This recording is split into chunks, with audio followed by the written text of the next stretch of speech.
pastores sentem isso, mas eu acredito que sim, porque é um mal geracional.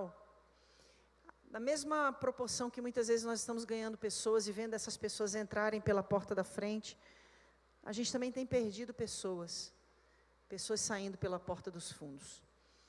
E a pergunta latente no nosso coração, quanto pastores da Igreja do Senhor, é como fechar essa porta? E eu tenho feito essa pergunta já há muitos anos. A gente até usa a expressão, como fechar esse buraco na rede? E enquanto eu tenho sido ministrada, primeiro que essas ministrações que eu tenho trazido para a sua vida, eu recebi essas ministrações num tempo muito importante na minha caminhada cristã. Isso foi no ano de 2008, 2007, 2008, então tem muitos anos. E essas ministrações me levaram a um lugar de cura em Deus, para que eu pudesse viver especificamente aquilo que nós hoje vivemos, que é o estabelecimento dessa obra, a Cidade de Refúgio. Então, eu e a apóstola Rosânia vivemos esse processo dessa cura interior, dessa libertação, através da compreensão da importância de deixar Deus curar essas feridas. Tanto que quando a Cidade de Refúgio nasce, com os aconselhamentos constantes de segunda a segunda que a gente vivenciava no início da igreja, a gente foi percebendo essa necessidade e que Deus estava nos chamando como igreja para sermos essa igreja que trabalha a nível de cura interior. E aí a gente teve essa primeira ministração já no início da igreja.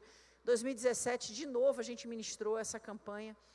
E agora, mais uma vez, 2025, a gente volta com essa campanha Quebrando o Ciclo da Ferida. Então, o que eu quero dizer para você? Que aquilo que nós trazemos do altar para a sua vida, é aquilo que nós vivenciamos, é fruto de um empirismo. Não existe palavra mais poderosa que um pregador pregue, mensagem mais poderosa que um levita cante, do que aquela que ele já viveu, aquela que ele já experienciou. Então, o que nós temos trazido aqui, nessas últimas 4 quartas-feiras, com essa, é tudo aquilo que a gente entende como uma convocação dos céus para promover sobre a vida da igreja essa cura. E automaticamente uma forma de se fechar essa porta dos fundos. De impedir que tantas e quantas pessoas são ganhas para Cristo se percam. Exatamente por não compreenderem a importância dessa necessidade de deixar Deus curar as suas feridas. De desconstruir esse sofisma e esse paradigma de que a gente aceitou Jesus e está tudo resolvido. Não é assim. Se fosse assim, a gente aceita Jesus e o nome da gente sai do Serasa. A gente aceita Jesus e o nome da gente não está mais no SPC. Então, a prova de que não é bem assim é que você aceita Jesus e seu nome vai continuar lá. Então, da mesma maneira, você aceita Jesus e algumas questões na sua alma e no seu espírito ainda não estão solucionadas. Elas precisam ser urgentemente resolvidas, para que você não se torne o seu pior inimigo, para que você não viva esse fator chamado autossabotagem. Porque a gente tem visto muita gente boa tendo a sua vida desencarrilhada dessa linha de propósitos estabelecidas por Deus que vai conduzi-las a este destino. Então, hoje eu quero entrar nessa terceira geração, ou por que não dizer nessa terceira fase do ciclo da ferida, que é a compensação da ferida. E para isso eu vou ler Tiago, capítulo 3, versículo 11. Ultimamente, por causa da maneira como eu estou mergulhada nessas ministrações, eu tenho sofrido uma dor muito maior a nível de intercessão do que até então. É como se cada aconselhamento que a gente faz, cada compartilhamento de e-mail que a gente recebe, é como se isso só deixasse mais latente para a gente que o maior problema da nossa geração são essas feridas não curadas. Deus nos ama, perdoa os nossos pecados, mas não vai nos livrar das consequências das nossas escolhas. Lamentações 3:39 diz: de que se queixa, pois, o homem vivente? Queixa-se cada um dos seus próprios pecados. Mas nós somos uma geração muitas vezes tão alienada no conhecimento das Escrituras, da compreensão dos tesouros que Deus deixou reservados para nós, que nós estamos fracassando em muitos lugares, que são os mesmos, E nós, alienadamente, ainda ousamos colocar a culpa dos nossos fracassos em Deus. E quando você culpa alguém pelos seus fracassos, você nunca vai sair daquele lugar de ser um contínuo fracassado. Porque se você não reconhece que você foi o seu maior autossabotador, você sempre vai cometer o mesmo erro. Então, a minha oração nesses dias, e o que a apóstola Rosânia falou aqui é fato. É impressionante, a gente passa a semana inteira fluindo no espírito, mas na quarta-feira é como se a gente vivesse uma batalha a nível espiritual de proporções inimagináveis. A gente sente que realmente Deus está fazendo algo grande nessas quartas-feiras. Então não perca essa oportunidade. Se você está aqui hoje pela primeira vez, assista as outras quartas-feiras passadas, mas não siga daqui em diante sem estar atualizado do que já foi ministrado desse altar. Tiago 3, versículo 11, quem achou da glória. O apóstolo Tiago diz: porventura, deita alguma fonte de um mesmo manancial, água doce e água amargosa? Então veja, Tiago, irmão de Jesus, apóstolo, está fazendo uma pergunta. De uma mesma fonte pode fluir uma água doce e também uma água amarga? Obviamente que não. E a primeira questão que nós precisamos tornar explicitamente relevante acerca do quanto esse texto fala conosco é nos perguntarmos: que fonte eu tenho sido? Eu tenho sido essa fonte que jorra essa água doce? Ou eu tenho sido essa fonte que jorra essa água amarga? E veja, a maior forma de propagação da ferida, a maior forma de propagação de uma maldição, são as palavras. E poucas pessoas sabem disso. É por isso que Jesus diz que aquilo que contamina não é o que entra, mas é o que sai. Jesus também diz que cada um vai comer do fruto da sua própria língua, da sua própria boca. Então a boca é esse instrumento, é esse canal, é esse transporte de cura ou de ferida, de bênção ou de maldição. E indiscutivelmente alguém ferido não será uma fonte a jorrar vida. Vai ser alguém a jorrar águas amargas. Será uma fonte a jorrar morte, a propagar essa ferida. A minha maior dificuldade naquilo que eu vou ministrar para vocês é sempre o tempo, porque eu tenho muito para falar. Eu fico desesperada com o relógio.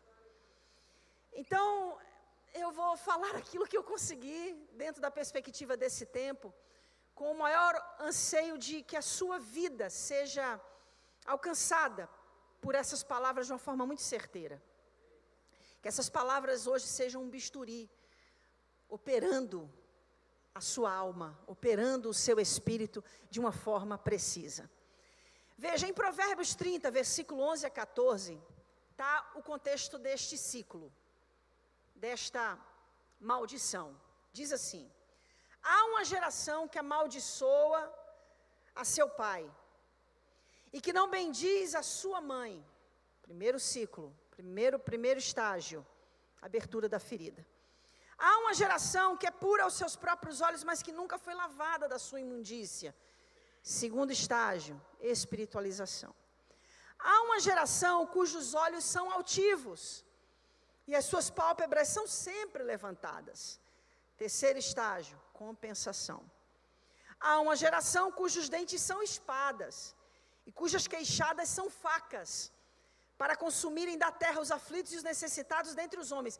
Então veja que aqui se está fazendo uma figura, uma expressão da máxima de como a morte se propaga pela boca. Uma geração cujos dentes são espadas, cujas queixadas são facas, para consumirem da terra os aflitos e os necessitados dentre os homens. Quarta parte da ferida, quarto estágio da ferida, a propagação. Então a gente tem iniciado uma estrada de conhecimento, mas não de um conhecimento que gera em nós uma síndrome de cabeção. Muito conhecimento, mas o coração deste tamaninho. Ou seja, a gente escuta, aprende, mas não pratica. Não aprende no sentido de entender e colocar em prática para que esse conhecimento gere libertação. Porque quando Jesus fala em João 8,32, conhecereis a verdade vos libertará. É quando você coloca a verdade que você conhece em prática. E não somente a usa como base de conhecimento. Então a gente tem iniciado essa estrada desse conhecimento que promove essa libertação. E a gente tem aprendido, e eu estou muito feliz porque esse ano eu vou voltar a dar as aulas da Liga de Libertadores. Eu estou muito animada, principalmente porque a gente vai ter momentos muito certeiros. E dentro dessa perspectiva das campanhas que a gente vai fazer agora, a partir dessa que a gente já começou, é como se Deus estivesse realmente encaixando para um propósito específico que Ele quer fazer a igreja viver nesse ano de 2025. Ou por que não dizer, a partir desse ano de 2025. A gente tem aprendido que libertação e exorcismo são duas coisas completamente diferentes. Então, o que é o exorcismo? O exorcismo é você expulsar o demônio, mas manter o lixo na alma, do qual dá ao demônio a legalidade de agir na vida da pessoa. Então o que você vai fazer é expulsar, mas o lixo vai ficar ali, o que vai acontecer? Ele vai voltar. Isso é exorcismo. Libertação, você não trabalha com o demônio é colateral. Você trabalha com lixo. E é isso que a gente está fazendo quarta-feira após quarta-feira. Nós estamos trabalhando com o lixo da alma, com as feridas na alma, essa habitação de demônios. E quando você lida com isso, e isso recebe a cura, você nem precisa expulsar, o demônio já vai sair, porque ele não vai ter mais onde habitar. Porque Deus habita no meio dos louvores, mas os demônios habitam no meio das feridas. Sare as feridas e você vai destruir o quartel-general de ação de Satanás dentro da sua alma. Então, a cidade de refúgio não trabalha com exorcismo, ela trabalha com libertação. Libertar é curar feridas. Olhe para quem está do seu lado e diga, libertar vidas é curar a ferida. Então, nessa passagem de Provérbios, estão 4 gerações. Talvez você não tenha percebido, mas quando você começa o capítulo 30 do livro de Provérbios, o versículo 1 já diz, ditados de Agur, filho de Jaque, oráculo, este homem declarou a Itiel e Itiel ao Cal. Então você tem aí 4 gerações, Jaque, Agur, Itiel e o Cal. Trazendo para você uma compreensão de que a ferida, o ciclo da ferida, ela promove essa continuidade a partir das gerações seguintes. Então essa construção de geração a geração fala exatamente desse processo de maldição.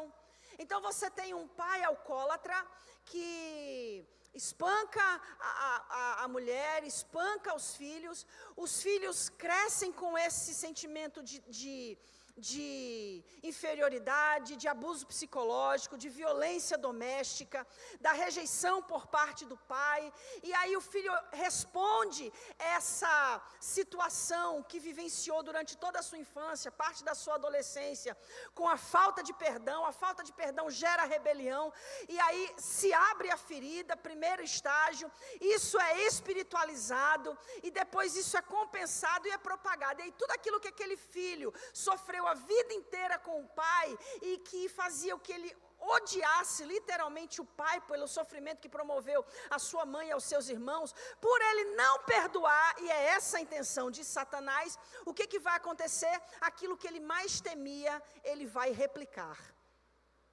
E é isso que a gente vê dentro de muitas casas.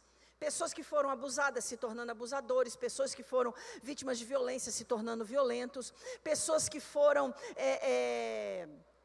traumatizadas, traumatizando, e aí segue-se o quê? A propagação da ferida, ou seja, geração após geração. Pessoas feridas, não curadas, elas vão ferir outras pessoas, e assim, geração após geração, vai sendo contaminada, o que estabelece uma descendência do diabo, uma linhagem satânica.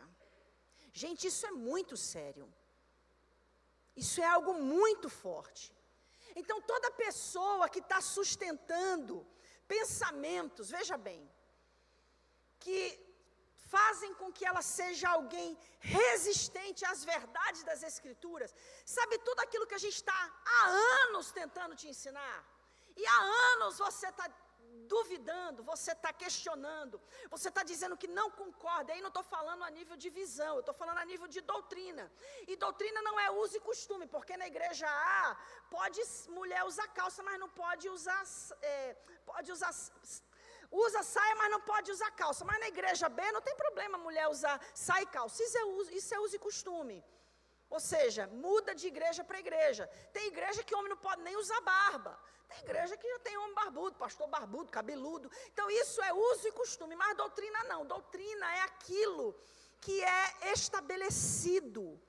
O que é pecado ali vai ser pecado lá no Japão. Doutrina, a doutrina da Santa Ceia. Toda igreja faz a Santa Ceia. Umas fazem uma vez por mês, outras fazem uma vez por ano, outras fazem toda semana. A doutrina é estabelecida, embora haja uma metodologia diferente, mas a doutrina está ali. Batismo, doutrina. Pecado, doutrina. Então, são doutrinas, coisas que não podem ser mudadas. Então, todas essas verdades que muitas pessoas estão resistindo, elas só denunciam uma coisa: fortalezas na mente. E o que são essas fortalezas na mente? É exatamente a consequência da existência de feridas na alma. Esses lugares aonde os demônios se abrigam e estão atacando internamente a mente e o espírito daquela pessoa. E faz exatamente com que essa pessoa comece a estabelecer hábitos pecaminosos na sua vida, dos quais ela não consegue se libertar. E aí o problema não está naquele hábito, aquilo é um efeito colateral. O problema está no que está promovendo o estabelecimento daquele hábito, daquele vício. E o que estabelece é especificamente a ferida, aonde o demônio se aloja. Veja bem, cada ciclo da ferida, cada estágio da ferida, está invocando uma ação maligna. No primeiro estágio você tem Moloque. Por quê? Se nós estamos falando de uma geração que tem problema com seus pais, aquele que é rejeitado pelos seus pais, automaticamente Moloque adota essas pessoas. E aí é onde você tem aqueles que nós chamamos de maloqueiros, os meninos de rua. Algo que tem sido crescente geração após geração. E perceba, por que isso acontece? Você sabia que hoje, e isso tem crescido cada vez mais, a quantidade de certidão de nascimento no Brasil, aonde não há o nome dos pais? Então, aonde há rejeição, Moloque assume o papel de um pai ou de uma mãe na vida daquela pessoa que foi rejeitada.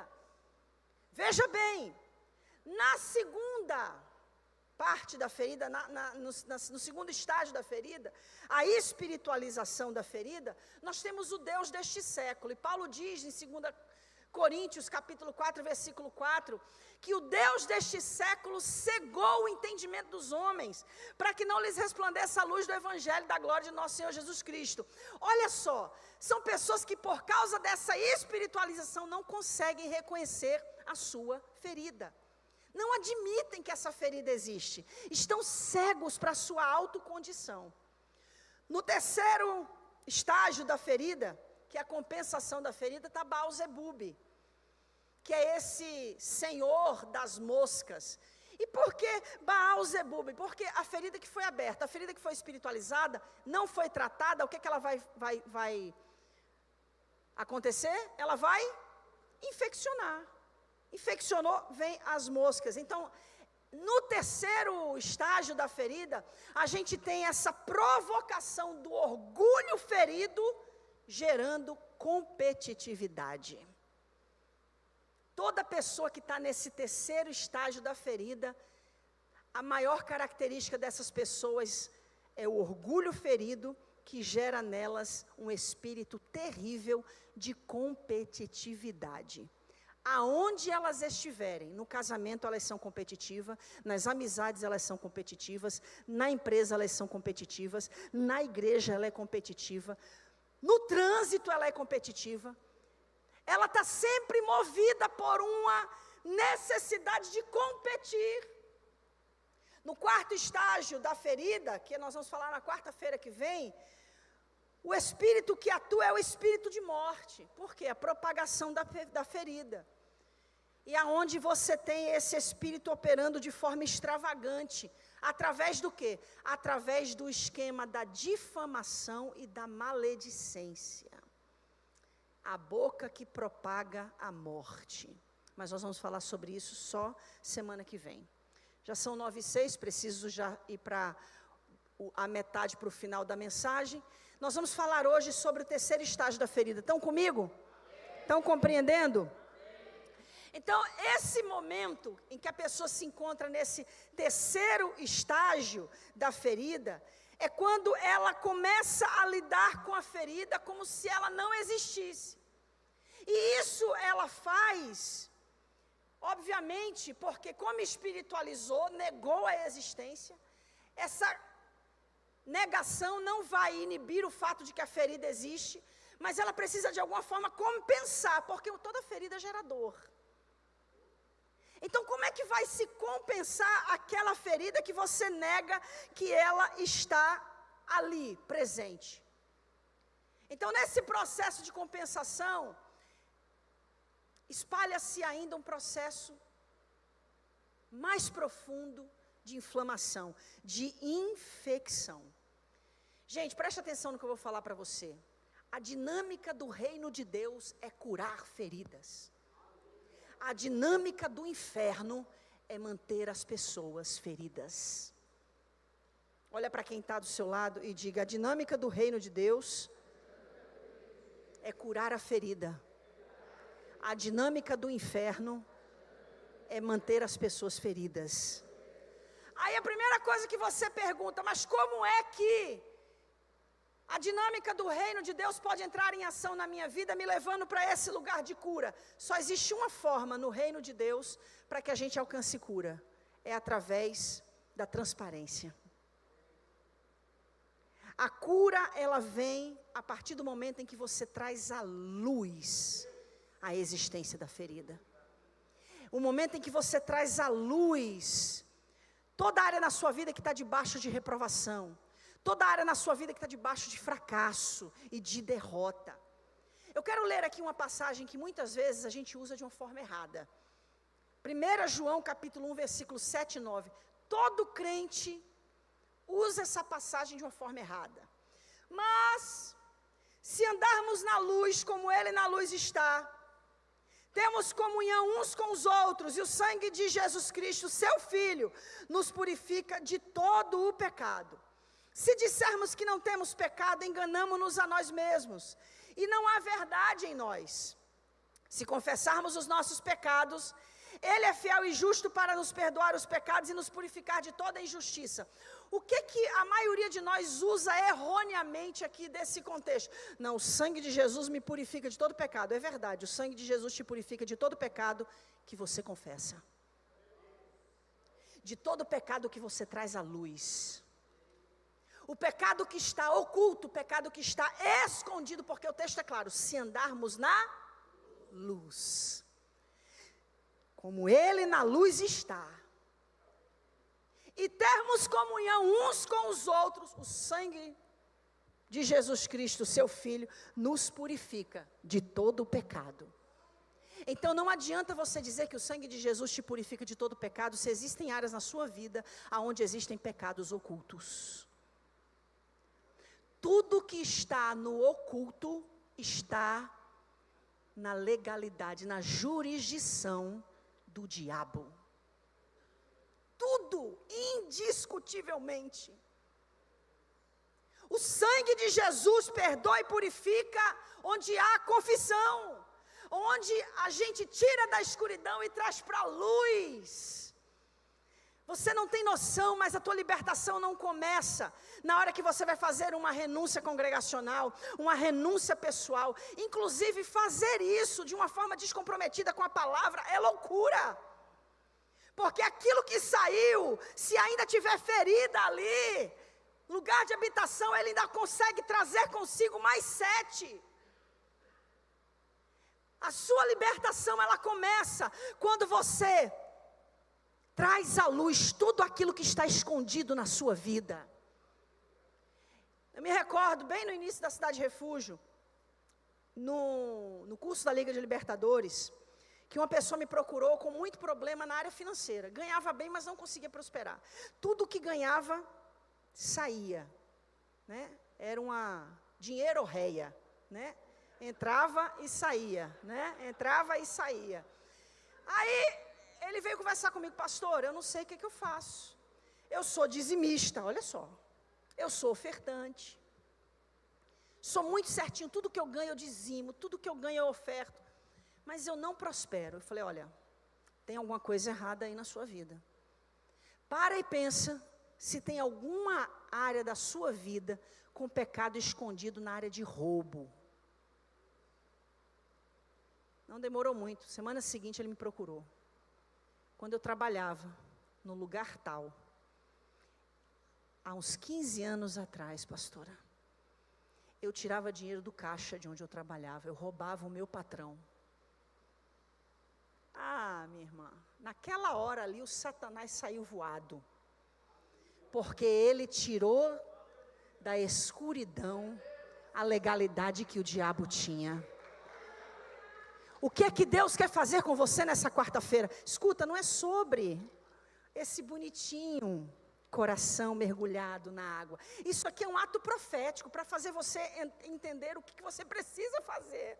A água representa a palavra. O óleo do azeite que a gente derrama aqui representa o Espírito Santo. Você precisa deixar que o Espírito Santo te convença a cada área da sua vida que está debaixo de derrota por causa de pecados não confessados e que estão escondidos, que hoje, que a partir de agora, a partir desse momento, você comece a se sentir encorajado a liberar essa palavra de confissão, dizendo, olha, eu pequei nisso, eu errei nisso aqui, eu nunca confessei isso aqui. Me lembro uma certa feita que eu fui acompanhar o caso de uma pessoa também junto com a apóstola Rosânia, também no início da igreja, que essa pessoa não prosperava de jeito nenhum. Sabe o que a gente descobriu quando era criança? Roubava dinheiro da mãe, na carteira da mãe, pegava lá dinheiro da mãe, pegava dinheiro do pai, roubava, era moedinha, era tostão, mas é roubo. E a Bíblia diz que aquele que rouba pai e mãe, a luz do entendimento dele se apagará.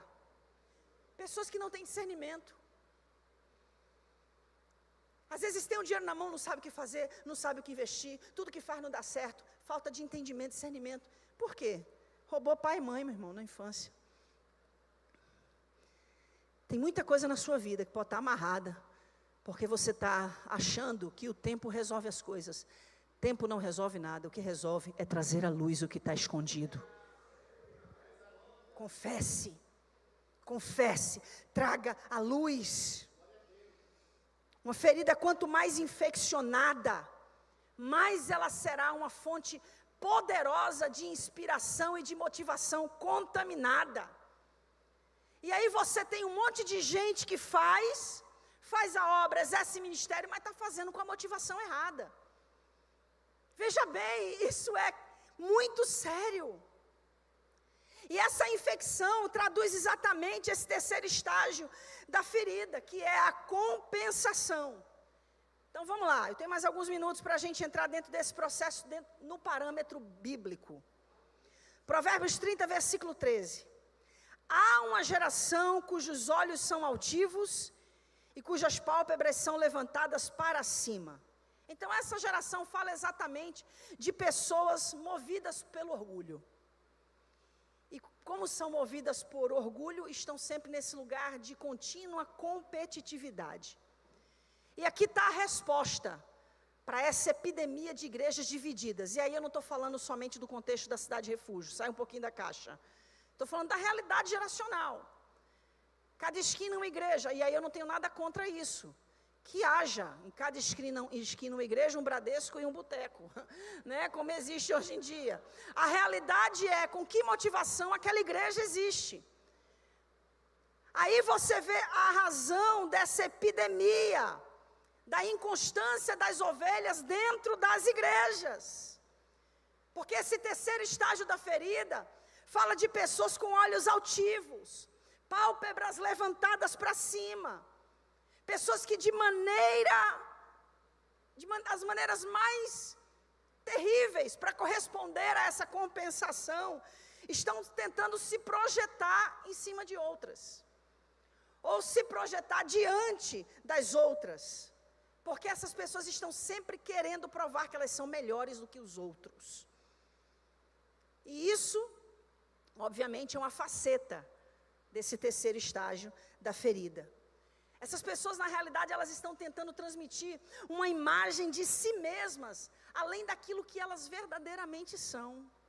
É por isso que você tem uma geração seduzida por redes sociais, porque você só mostra o que você quer, porque você só mostra o que é lustroso. É somente uma aparência que, na maioria das vezes, está em detrimento a uma essência. Porque você tem uma geração inteira tentando compensar essa ferida que não foi curada. E tentando compensar a partir do orgulho. O que gera essa competitividade. Mais seguidores, tenho mais likes, tenho mais visualizações. E aí eu estou falando dentro de uma linguagem que cabe muito bem a nós. A nossa geração de hoje.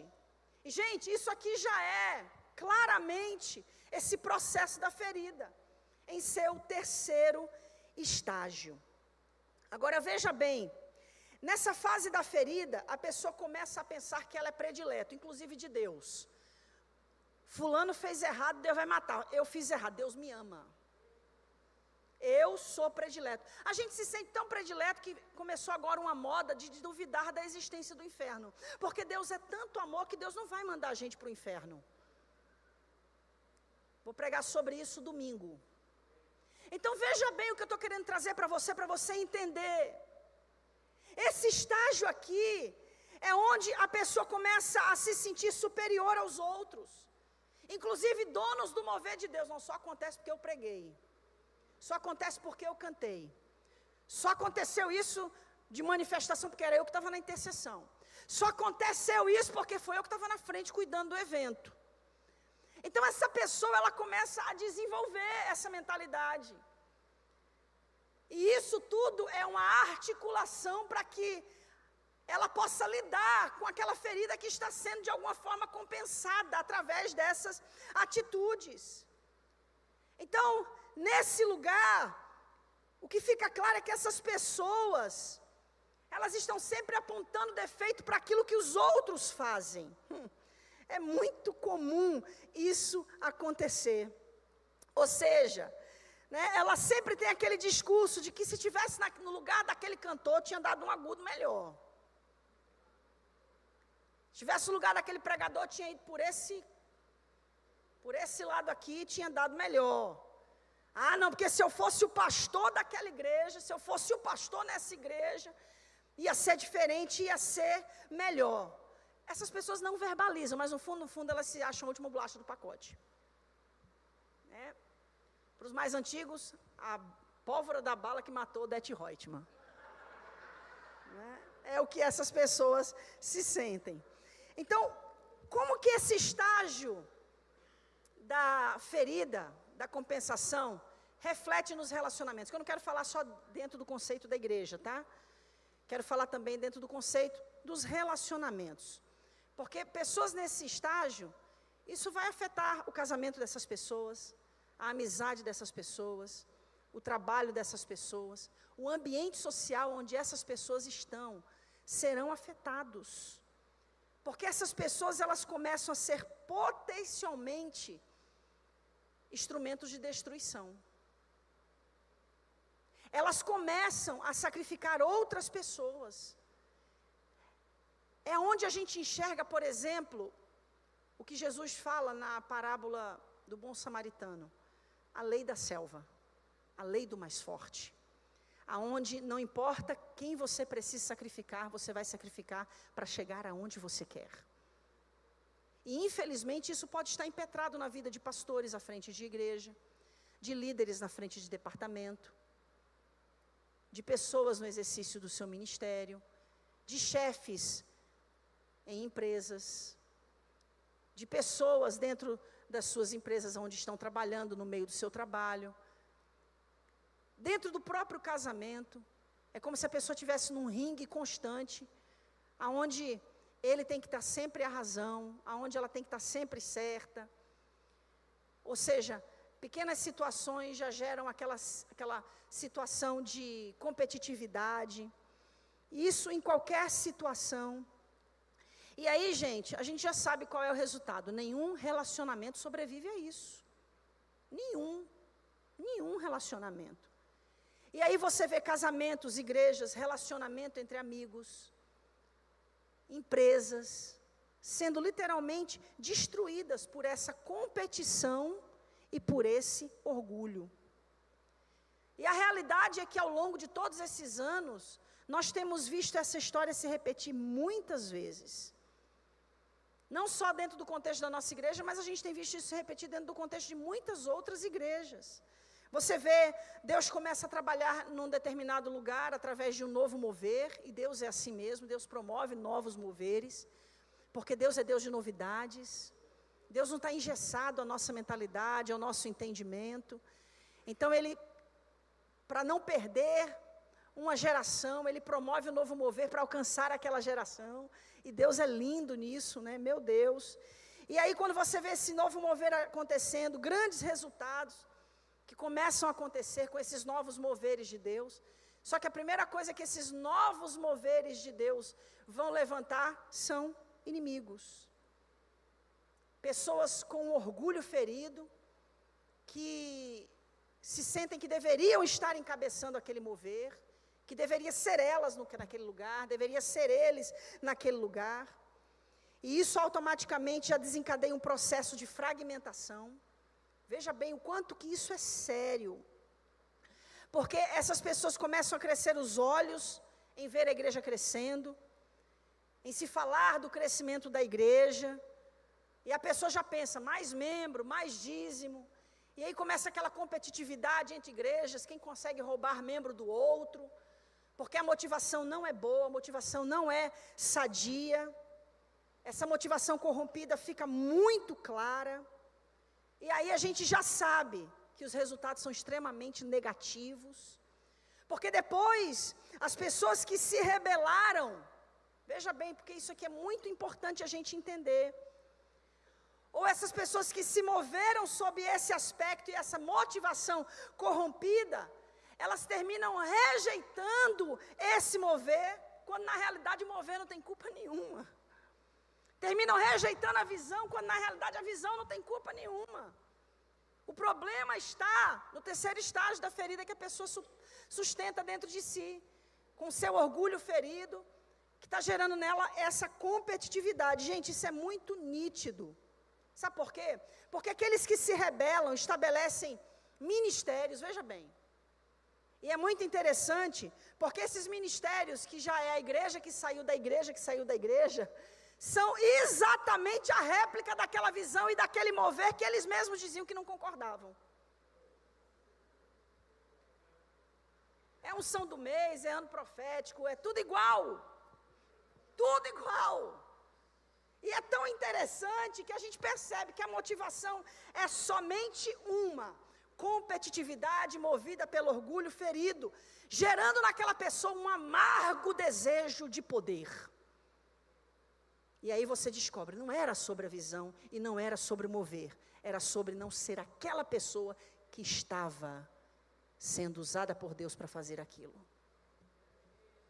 E aí, gente, mais uma vez eu vou falar, sai da caixinha, não estou falando das quatro paredes, estou falando da realidade geracional, do que nós estamos vendo em vários lugares. E é dessa maneira que a história de muitas igrejas, de muitas famílias, de muitos casamentos de pessoas se baseiam num legado de divisão. Então aquela pessoa já está no quarto casamento, já é o quarto marido que era casado de outro, que ele roubou, que ela roubou, e por aí vai. E na realidade isso só demonstra o quê? Complexo de inferioridade. E deixa eu te dizer uma coisa. Essa necessidade de demonstrar superioridade só está revelando a inferioridade que existe na alma. Porque inferioridade e superioridade são dois extremos da mesma vara. Então toda pessoa que tem essa necessidade de mostrar quem é, de provar quem é, de dizer o que faz, de dizer o que realiza, de falar o que vai conseguir, de dizer que é melhor, que sabe mais. A inferioridade está gritando dentro dela. Então, por isso, ela precisa se autoafirmar.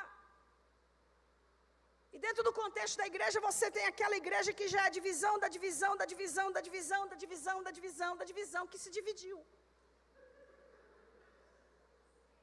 Gente, a mesma coisa é aquele crente, né? Ele é um crente que veio daquela igreja e já passou por aquela igreja, mas também já passou por aquela outra igreja, e agora está naquela outra igreja, e agora tem uma nova igreja, agora ele está nessa nova igreja. Gente, o principal problema não são as realidades das igrejas por onde essa pessoa estava. O verdadeiro problema é aquela pessoa ferida, no terceiro estágio da ferida, que todas as vezes que a sua ferida é confrontada, o orgulho ferido reage. E quando o orgulho ferido reage e ele se torna nítido, e a liderança repreende aquele orgulho ferido, a primeira coisa que aquela pessoa vai fazer é procurar outra igreja onde a sua ferida seja preservada. E ele continue nesse seu processo infeccioso. Você está entendendo que até as nossas feridas não dizem respeito somente a nós mesmos? Que quando eu me nego a ser curado, eu estou também colocando a vida, primeiro, das pessoas com quem eu convivo, meus parentes e familiares. Segundo, as pessoas com quem eu passo a maior parte do tempo, as pessoas do meu trabalho. E terceiro, se eu sou um cristão, o lugar aonde eu congrego. Porque eu sou uma arma em potencial contra o corpo de Cristo, dentro da igreja. E é por isso que por mais que se ganhe pessoas entrando pela porta da frente, se perde pessoas saindo pela porta de trás. Por causa dessas pessoas que não aceitam ser curadas. João 15, versículo 5, Jesus disse: eu sou a videira, vós as varas. Quem está em mim e eu nele, esse dá muito fruto, porque sem mim nada podeis fazer. Quando nós estamos nesse terceiro estágio da ferida, a gente não está fazendo mais com Deus, a gente está fazendo por conta própria. E aí, sem Ele, a gente realmente não consegue fazer nada. Ou seja, tudo que você faz é nada. Olha para quem está do seu lado, põe a mão no ombro da pessoa, dá uma apertadinha e fala para essa pessoa: o Senhor tem cura para a sua vida. Aleluia. Só quem crê nisso dá um glória para Jesus. Gente, para terminar, eu ainda tinha muito para falar, mas eu vou deixar para a Liga de Libertadores. A superioridade, ela é apenas esse outro lado da inferioridade, como eu já tinha dito. Essa superioridade, ela fala muito dessa lei da compensação. O que está mostrando que soberba, ou seja, orgulho, nada mais é do que a casca da ferida. É por isso que Deus diz que para curar, Ele primeiro fere. Tem como tirar a casca sem sangrar? Mas quando Deus fere, é para mostrar para a gente que existe a ferida e que Ele quer curá-la. Onde existem pessoas feridas, normalmente vai se manifestar autoafirmação. Normalmente vai se manifestar soberba, ou seja, orgulho. Gente, do orgulho vem muitas decepções, ciladas, quedas, escândalos. Preste atenção nisso, porque isso aqui é um princípio que não vai ser quebrado. A palavra fala em Provérbios 16, 18. A soberba precede a ruína e a altivez do espírito precede a queda. Não tem como você agir com soberba e não viver a ruína. Não tem como você responder ao tratamento de Deus com orgulho e não viver a queda. Porque isso é um princípio, é uma lei espiritual. Princípios são leis espirituais. Outro versículo que fala desse esquema do orgulho é Tiago 4, 6 e 7. Portanto diz, Deus resiste aos soberbos, mas dá graça aos humildes.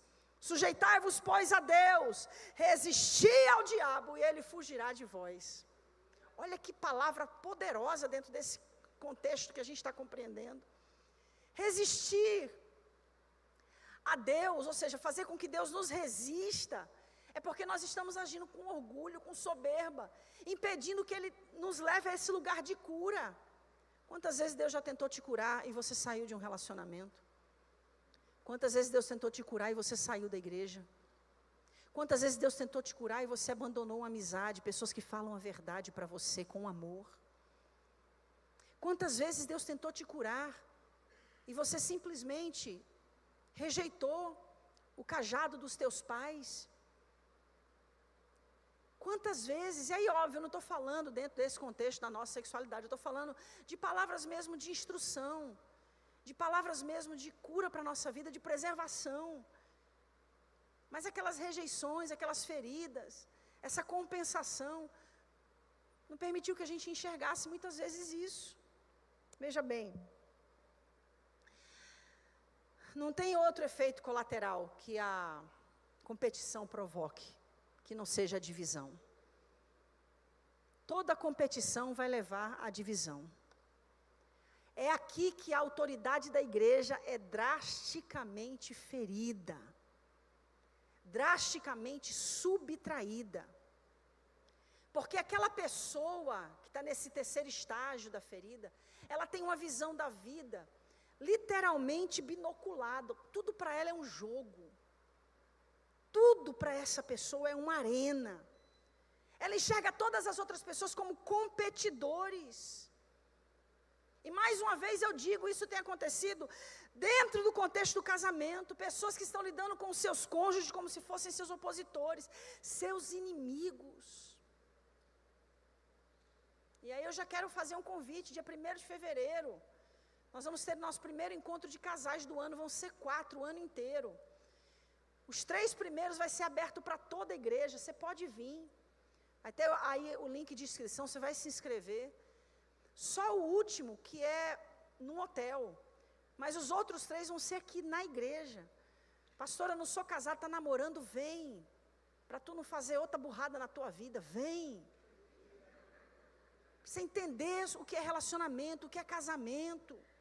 Pra você ter uma motivação correta para se mover para esse lugar. Terminando. Quando a gente vem caminhando em cada estágio da ferida, e a gente chega nesse terceiro estágio, é onde a gente tem essa compensação da ferida. E o que a gente vê aqui é exatamente todo mundo como competidor. Todo mundo é uma ameaça. A gente olha para as pessoas em posição sempre de competitividade. Outras igrejas são vistas como competidores. Não, porque a outra emissora não usa essa expressão. É uma igreja do Senhor Jesus. O importante é a motivação que nós temos de entendermos que reino de Deus não é competitividade, reino de Deus é comunhão. Eu sempre gosto de falar sobre isso, ouvi esse exemplo e nunca esqueci. A Assembleia de Deus orou ali, anos e anos pedindo a Deus por um avivamento em forma de colheita. Veio a Universal e fez a colheita. Ou seja, a Assembleia que orou, mas a Universal que colheu. É reino de Deus. É reino de Deus. Então veja bem, queridos. Essa competitividade faz com que o reino de Deus seja fragmentado. Já viu aquelas pessoas que estão sempre extremamente cansadas? Por quê? Porque pessoas que vivem debaixo dessa mentalidade, elas realmente não têm descanso. Elas estão sempre olhando outros como ameaças. E aí a pergunta que se faz, o que eu preciso fazer para viver a cura, se eu me encontro numa situação como essa? O que eu preciso fazer? Provérbios capítulo 30, versículo 21 a 23 diz: por 3 coisas se alvoroça a terra, e por 4 que não pode suportar: pelo servo quando reina, pelo tolo quando vive na fartura, pela mulher odiosa quando é casada, e pela serva quando fica herdeira da sua senhora. E aqui a gente está falando de uma ferida que, no estágio que está, promove essa competitividade, levando pessoas, escute, a posições de autoridade sem caráter. O que a gente pode definir como pessoas erradas, em posições erradas, com vocações inadequadas. Essas pessoas, aonde elas estiverem, elas vão causar estrago. É o que esse texto de Provérbios está dizendo. Se coloque sobre os seus pés, por favor. Pastora, o que eu preciso fazer para viver a cura da minha ferida? Eu acredito que essa chave hermenêutica já foi muito bem trazida no início. Você precisa confessar, querido. Você precisa confessar um roubo que não foi confessado, uma traição que não foi confessada, um adultério que não foi confessado,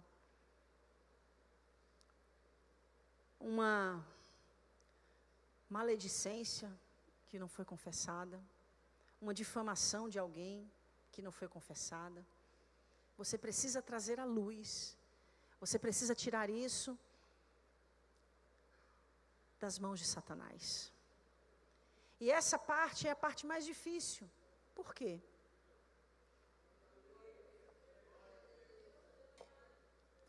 Põe para mim lá embaixo, por favor, Fernando. Porque mexe com o orgulho ferido.